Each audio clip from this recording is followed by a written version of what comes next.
محترم زندگی نے بہرحال توفیق یہ دی ہوئی ہے کہ انہی کے ذکر میں اپنی زندگی کو گزاریں۔ پروردگار قرآن میں ارشاد فرماتا ہے الا بذکر اللہ تطمئن القلوب، آگاہ ہو جاؤ اللہ ہی کا ذکر ہے جو دلوں کو اطمینان دیتا ہے۔ اب یہ خود ذکر جو ہے وہ کئی طرح کا ذکر ہے۔ یہ ذکر زبان سے کیا جائے تو ذکر لسانی ہے، ذکر جب داخل وجود کرتا ہے تو ذکر قلبی ہو جاتا ہے، اور جب کردار ذکر پر ڈھل جائے تو اعضاء و جوارے ذکر کرنے لگتے ہیں۔ تو یہ ذکر ہماری زندگی میں کتنا ہے اور کہاں ہے؟ ہو سکتا ہے کہ بہرحال انشاءاللہ ہم سب زبان سے تو ذکر کرتے ہی ہیں، سبحان اللہ، الحمدللہ، ماشاءاللہ، خوب یہ اذکار زبان سے جاری رہنے بھی چاہیے اور ضروری بھی ہیں، لیکن وجود میں ذکر کا نفوذ کرنا بہت ضروری ہے، اور یہ انسان اپنے آپ کو تبھی ممکن کر پاتا ہے کہ جب وہ ذکر کو وہاں سے لے جہاں سے ذکر جاری ہوا ہے، ذکر کو وہاں سے لے۔ جیسے عام ہماری زندگی ہے اور اس میں بھی بڑے مسائل ہیں۔ عام زندگی میں بعض اوقات لوگ کہتے ہیں جی ہم تو مولانا صاحب یہ بھی پڑھتے ہیں، وہ بھی پڑھتے ہیں، فلانی چیز بھی پڑھتے ہیں، مگر ہماری زندگی میں بہت سارے کام نہیں ہوتے ہیں۔ مثلاً بری بات نہیں ہے آپ اپنے ظاہری معاملات کے لیے بھی ذکر سے فائدہ اٹھائیں، بری بات نہیں ہے، اچھی کوئی مسئلہ نہیں ہے، علماء منع نہیں کرتا، لیکن آپ کا بدن اور آپ کی ظرفیت کون سے ذکر کو برداشت کر پائے گی اس کا آپ کو اندازہ نہیں ہے۔ مطلب جو بھی واٹس ایپ پہ میسج آ گیا جی فلانی چیزیں پڑھ لو، چلو بھی پڑھنا شروع ہوگی پبلک۔ اب مستند ہے نہیں ہے، کسی بابا جی نے کہا ہے یا کس نے کہا ہے، ہمیں پتہ ہی نہیں ہوتا۔ اذکار اگر آپ کو لینے ہیں تو پھر ائمہ علیہ الصلوۃ والسلام سے لیں، اور جو اوتھینٹک کتابیں ہیں ان سے انسان لے۔ بعض اوقات انسان فلانے ذکر کرنا شروع کرتا ہے، بہت سے دیکھیں ہر چیز کے اثرات مرتب ہوتے ہیں۔ مثلا ایک آدمی فلانی تسبیح جو ہے وہ 1000 دفعہ روز پڑھے، آپ کو نہیں پتا اس کے اثرات میں آپ کا کردار، آپ کا عمل اس ذکر کے ساتھ بیلنس ہوگا یا نہیں ہوگا۔ اس کی وجہ سے آپ کے اوپر مشکلات آئیں گی، پھر آپ برداشت نہیں کر پائیں گے، کیونکہ ہر چیز کے اثرات ہیں۔ کسی بھی چیز کو، چاہے دنیاوی چیز ہو، کوئی بھی دنیاوی چیز ہو، آپ ذکر کو چھوڑ دیں، آپ کوئی بھی کام کریں، مطلب ایک کام آپ ڈیلی ایک کانسٹنٹ کریں، مطلب رننگ کریں کانسٹنٹ، ایک آدمی دوڑے جا رہا ہے، اس کے اثرات تو مرتب ہوں گے آپ کے اوپر، آپ ایک اچھے رنر بن سکتے ہیں، لیکن اگر آپ کی ڈائٹ آپ کی رننگ کے ساتھ نہ ہوئی تو یہی دوڑنا آپ کے لیے نقصان دہ ہو جائے گا۔ اسی طرح ہر کام اثرات مرتب کرتا ہے، تو بہتر یہ ہوتا ہے کہ انسان زبان کے ذکر کے علاوہ اپنے وجود کے ذکر کی طرف توجہ دے۔ آپ ایک دفعہ ہمارے ایک بزرگ تھے، وہ فرماتے تھے ہم بھی جب نئے نئے ذکر اور اذکار میں آئے تو ہم نے وہ ایک تسبیح لے لی، ابھی تو ڈیجیٹل آ گئی ہے، لوگوں کے ہاتھوں میں ہوتی ہے، وہ بھی بہرحال فیشن بھی ہے آج کل تو، لیکن ہونی اچھی بات ہے، چلیں بندہ ذکر ہی کر رہا ہے۔ تو اس زمانے میں وہ کٹ والی تسبیح آتی تھی جو اب وہ رول ہوتا تھا، ہم نے بھی جذبات بہرحال نئے نئے اللہ نے ہدایت دی تھی تو ہم نے تسبیح پکڑ لی ہاتھ میں، ہم بھی کرتے رہتے تھے ہزاروں دفعہ۔ تو ایک دن بزرگ کے پاس تھے تو انہوں نے کہا کہ ذکر ایسا کرو چاہے وہ ایک دفعہ ہو مگر وجود میں اتر جائے۔ تو آپ یقین کریں ہم نے وہ تسبیح چھوڑ دی اس دن سے، ہم نے نہیں پڑھی، ہم نے بولا ایک ذکر۔ اب وہ کون سا ذکر ہے؟ آئے حدیث کا سہارا لیتے ہیں، دیکھتے ہیں کہ وہ ذکر کون سا ذکر ہے۔ حضرت محمد مصطفیٰ صلی اللہ علیہ وسلم علی محمد رسول خدا معراج پہ گئے، اور معراج پہ حدیث معراج بہت بڑی ہے، مختلف حصوں میں تقسیم ہے۔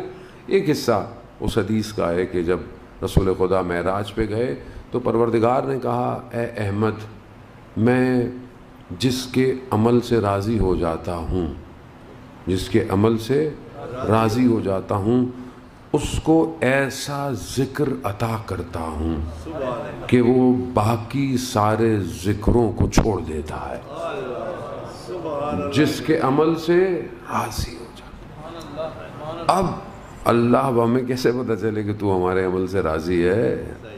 کہتا ہے میں ایسا ذکر دیتا ہوں کہ وہ باقی سارے ذکروں کو بھول جاتا ہے۔ اصل ذکر جو ہے وہ اذان محترم توجہ ہے، انسان متوجہ رہے۔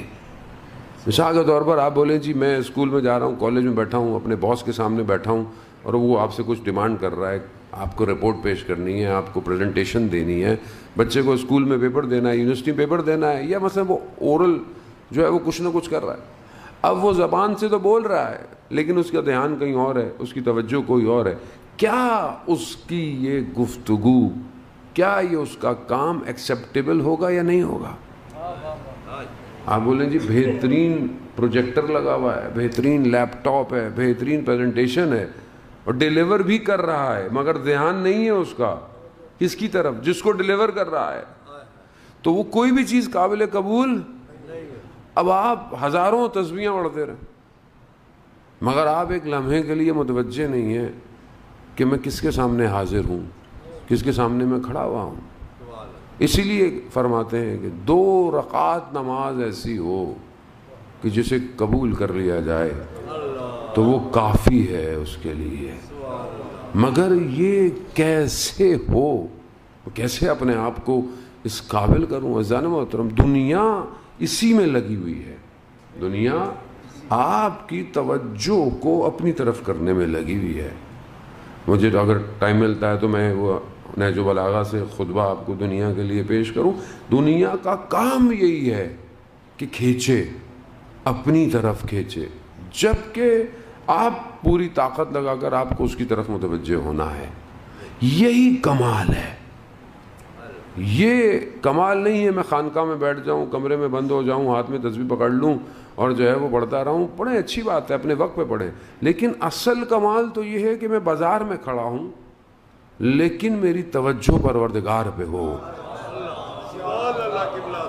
ذکر یہی ہے، ذکر یہی ہے کہ جو بھی مجھے کوئی ایسی چیز نظر آئے کہ جس سے میرا رب راضی نہ ہو، میں متوجہ ہوں کہ ہاں اس کام سے میرا پروردگار راضی نہیں ہے۔ یہ ذکر جسے مل جائے، وہ ذکر کہ جو حضرت یونس نے مچھلی کے پیٹ میں کیا، لا الہ الا انت سبحانک انی کنت من الظالمین، نہیں ہے کوئی معبود سوائے تیرے اللہ کے، لا الہ الا انت، کوئی نہیں ہے تیرے سوا کوئی معبود، سبحانک، تسبیح تیرے لیے ہے، حمد و ثنا تیرے لیے، تو ہے منزہ ذات، انی کنت من الظالمین، میں نے اپنے اوپر ظلم کیا۔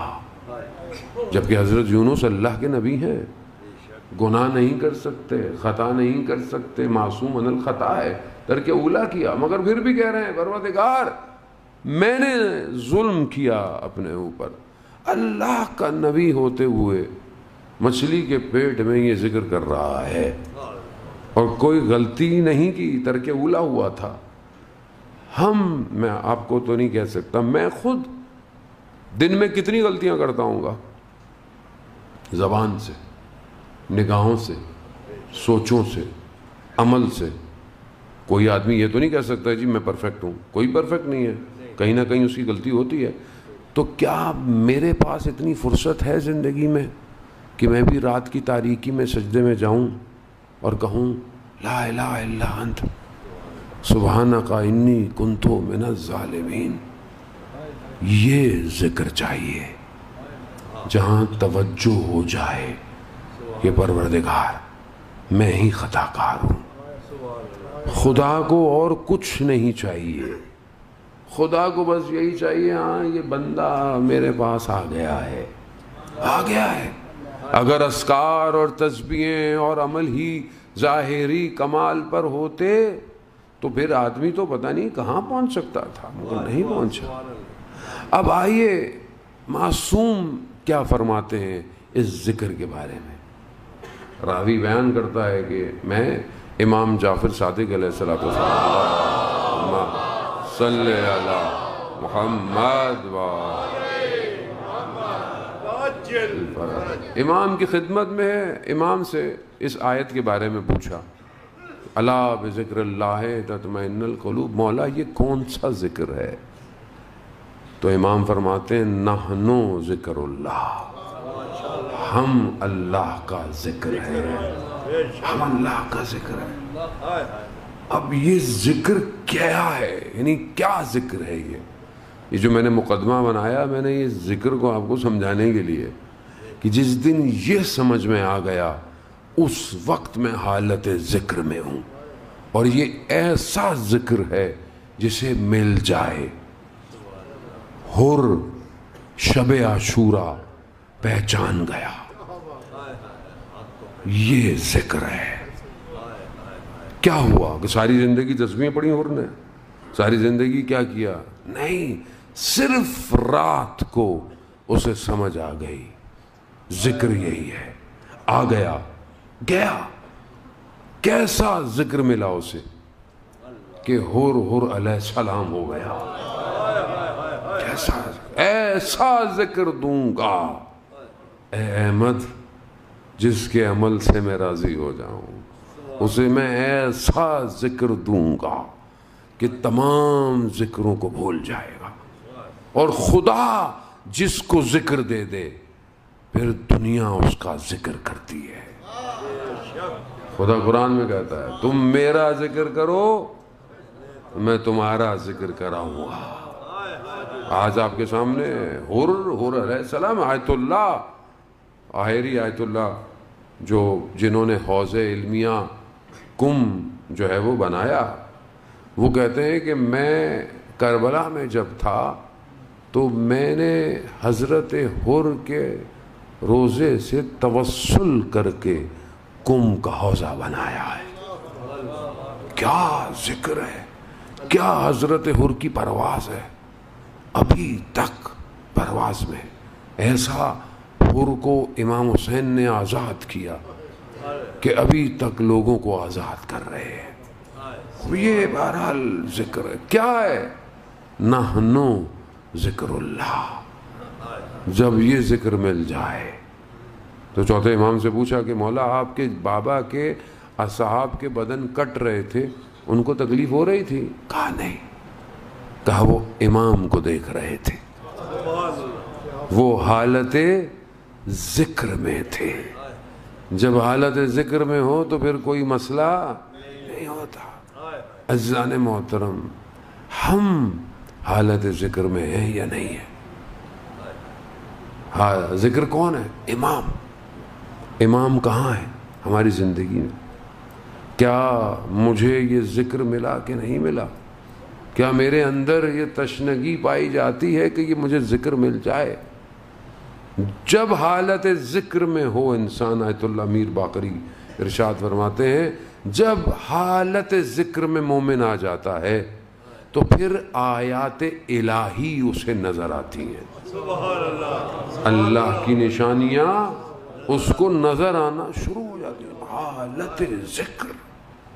حضرت زینب سلام اللہ علیہ نے اللہم صلی علی محمد بی بی زینب نے کیا فرمایا اپنے زیاد لعین کے دربار میں جب اس نے پوچھا کہ یہ ہو گیا وہ ہو گیا ایسا ہو گیا؟ آپ نے کہا ما رأیت الا جمیلہ، میں نے جمال کے سوا، خوبصورتی کے سوا، زیبائی کے سوا میں نے کربلا میں کچھ نہیں دیکھا۔ آیت اللہ میر باقری فرماتے ہیں یہ حالت جب ہوتی ہے تو پھر آیات الہی۔ تو بی بی زینب کو کیا نظر آ رہا تھا کہ اے اطمینان پانے والے نفس، قرآن کی آیات نظر آ رہی ہیں جب حالت ذکر ہو جائے۔